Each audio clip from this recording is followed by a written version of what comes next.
MSB here, and it's time for some more Hex mechanics in action. Today we'll be taking a look at the permanency of card alterations in Hex. Now, with Hex, because it's a digital game, it can track and maintain all alterations to a card, whether that's ownership, stats, or keywords. All of those things become trackable by the game, and so when a card leaves play, unlike a normal TCG, it maintains those stats. So, for example, with the Krakengard Mariner, which has Inspire, anytime another troop comes into play with cost equal to or greater than the Krakengard Mariner, it gets a permanent +1 defense. So, anytime that a troop gets that permanent bonus, regardless of whether it gets sent to the graveyard or back to your hand, it always maintains that benefit. In addition, the deck that I've got to showcase this has the Wizard of the Silver Talon, and that's a 4-cost card, and when it goes into play, it creates a 1/1 flying troop. Whenever that 1/1 flyer deals damage to the opponent, the Wizard of the Silver Talon gets a +1/+1, +1 attack, +1 defense. And so what you can do with these permanent bonuses, with things like the Buccaneer, which can put a target troop back into its owner's hand, and Time Ripple, which also puts a card back into its owner's hand, is you could do something like get out some Inspire triggers, like the Protectorate Clergyman, the Krakengard Mariner, play a Wizard of the Silver Talon, and have it create that Silver Talon Senator, and then bounce it back into your hand with something like a Time Ripple. The cost will increase by 1, but not only does it get those first set of Inspire triggers, and then creates a Silver Talon Senator, but then when you replay it at 5 cost, it gets all of those Inspire triggers again and creates a new Silver Talon Senator. In addition, this deck also has the Living Totem and Inner Conflict, both of which also make permanent alterations. Living Totem obviously to buff itself, and Inner Conflict to give a troop a permanent can't attack or block status, and that also retains regardless of what happens with the troop. Now the deck's ready, let's go ahead and take it for a spin. Okay, let's see what we get here. Diamond Resource? Okay, sounds good. Let's keep it. So we've got a couple of cards here to show off permanency. Great. Continue. So with traditional card games or paper card games, there were so many different things to track that it would have been a logistical nightmare to track any sort of alterations while they were in a field or in a zone other than in play. And that's why, just in general, to keep things simple, they stated that, okay, well, as soon as a card leaves play, then that's it. You don't have to care about it anymore. It is done, and it reverts back to whatever was printed on the text. Obviously, with Hex and the digital environment in general, you have a lot more opportunities to track everything from card ownership to statistics, text, keywords, the status of the card itself. So it becomes a much more wide open field with what you can do and how important a card is to maintain over the course of an entire match. Perfect. Yep. So go ahead and Protectorate Clergyman. Get the ball rolling on the Inspire triggers. And attack in. Yep, it's fine. Do that too. Okay, he doesn't want to get rid of his Scrivener. Great. So now, you start to look at cards like Time Ripple as, yes, it's got a disadvantageous issue with permanently increasing a card's cost, but when you have certain cards, it becomes worthwhile to possibly jump them back into your hand, because then you can replay them and, for example, get multiple Inspire triggers. Yep. Okay, let's lay out our second Protector Clergyman. Get that bonus up there. Okay, and then I'll attack with both. Pass the priority. Yep, it's fine. Deal that 2 damage. And in addition, you can see how, for example, removal becomes different, because if I knock him back, then he's going to maintain that 4 defense. Okay, and now he's a 3/3. And if I were to knock the Paladin back into his hand and he replays it, he'd be a 4/4 because he would immediately get that benefit. Okay, so let's see what we draw here. Another resource, not too bad. So let's go ahead. We're in a bit of an impasse, so we will let's Oracle Song. Get some card draw. I'm hoping to get one of my my wizards. Okay, Inner Conflict's not too bad either. Okay, then I will buff up my Protector Clergyman. To a 5/4.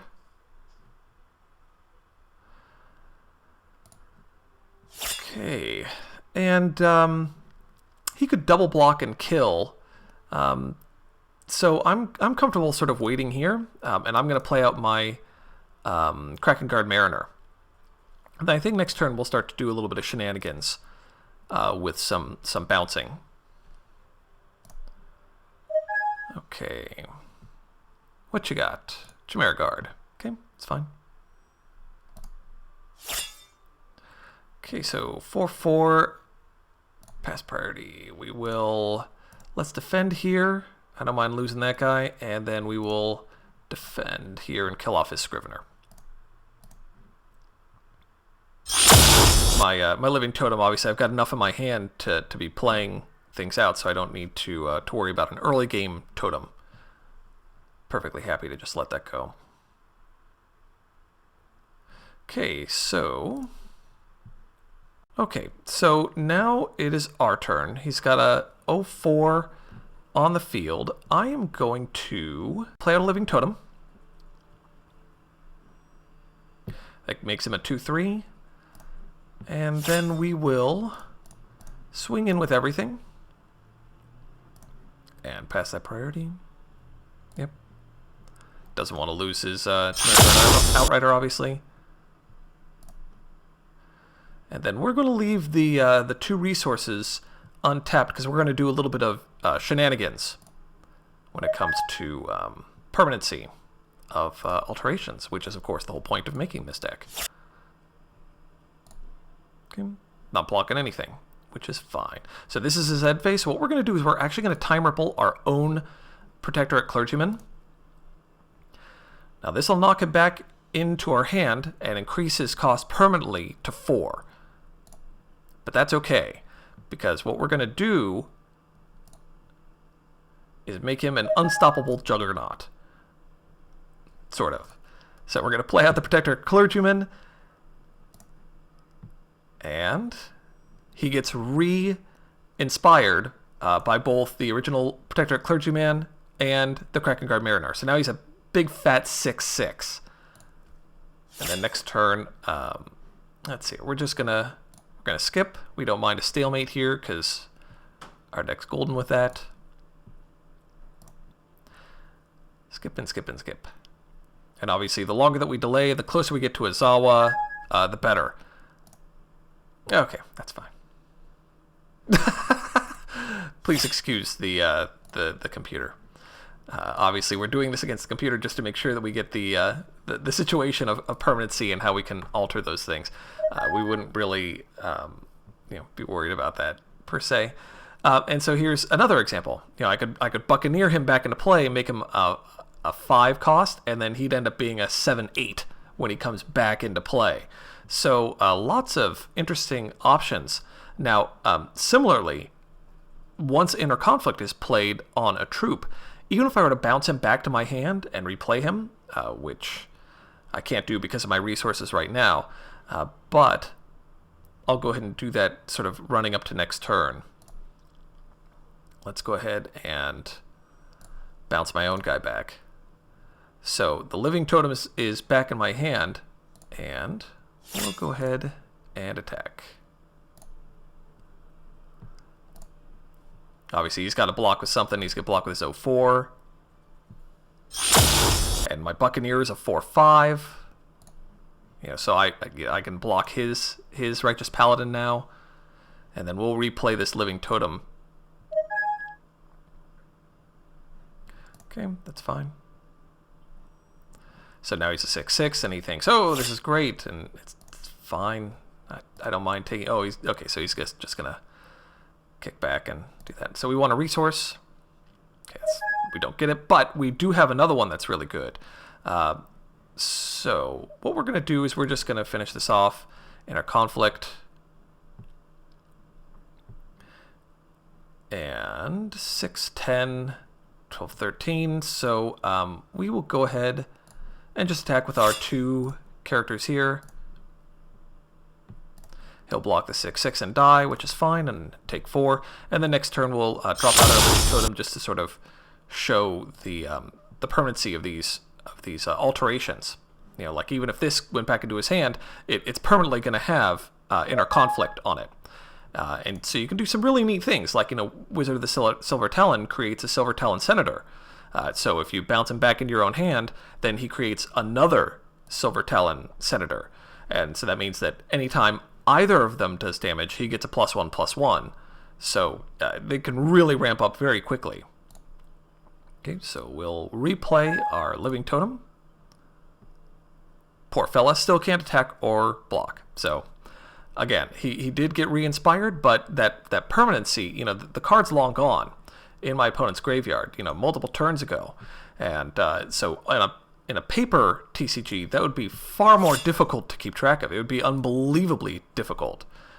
So there would be nothing. Yeah, he's got to let this one through. So there'd be nothing that he could do. Okay, take 10 and die. That's fine too. There'd be nothing that he'd be able to do to get rid of that. There are some cards. Ooh, look at that fancy victory screen. Transformers. Now, in addition, there are cards that allow you to revert a card to its original values. And so that can be very good if you've got a naturally powerful card that gets something like Inner Conflict on it, or to use offensively to revert an opponent's card that became too powerful. So as you can tell, the permanency of alterations in Hex makes it a very deep level of strategy because a card maintains any of its values that it generates throughout the entire match. So things like bringing cards back from a graveyard can become very powerful, especially if you've invested a lot, like a Living Totem. If you've invested a lot of resources in one, bringing it back suddenly becomes very attractive. Likewise, if a card transforms, it maintains that transformation stage. So if you bring it back from a graveyard or back from your hand, it's still in that transformed state. Things like Inner Conflict or things that revert a transformed troop do become very powerful as well. On the whole, the permanency of alterations in Hex makes it a very interesting mechanic. Thank you for watching. If you like the video, please take the time to subscribe. And, as always, I'm MSB, wishing you good games and good times.